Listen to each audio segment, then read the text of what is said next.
I'm going to share a framework that I've developed over 15 plus years of change management work.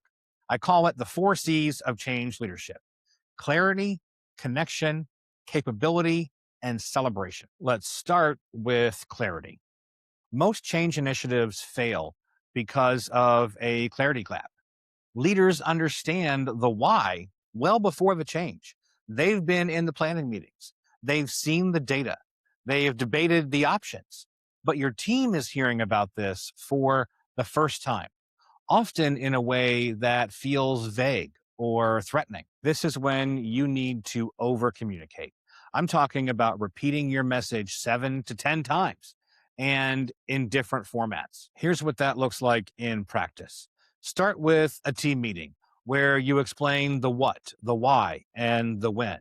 Follow that up with a written summary that people can reference. Hold smaller group discussions where people can stop and ask questions.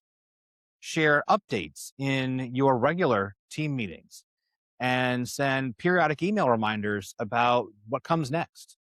And then finally, create simple visual aids, like a timeline, a one pager, or an FAQ document. But here's the key: your message needs to answer 5 specific questions that every team member is silently asking themselves.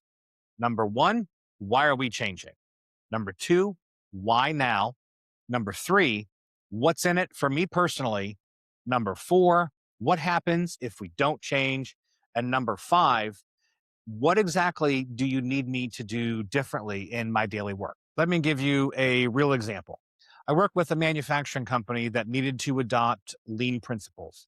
The CEO gathered and created a town hall meeting and announced broadly, we're going lean to improve efficiency. That was it.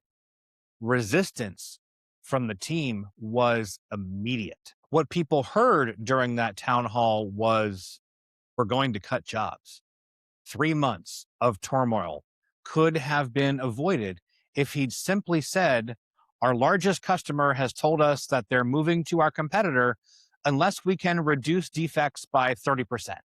If we don't change, we'll lose 40% of our revenue and have to lay off a third of the workforce. But if we adopt lean principles, we can not only save those jobs, but also hire more people as we win back market share. Here's what that means for your daily work. You see the difference there? It was the same change, but framed completely differently. The second C is connection. People don't resist change, they resist being changed. So you need to connect them to the process, not just the outcome. This means involving your team in the how, even if the what is non negotiable. Form a change coalition. Identify the influencers on your team, not necessarily the formal leaders, but the people that others trust and listen to. Bring them into the planning process early. Give them real decision making power over implementation details.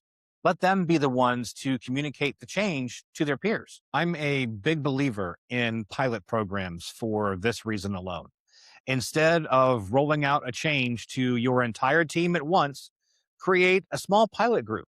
Let them test it, break it, and then suggest improvements.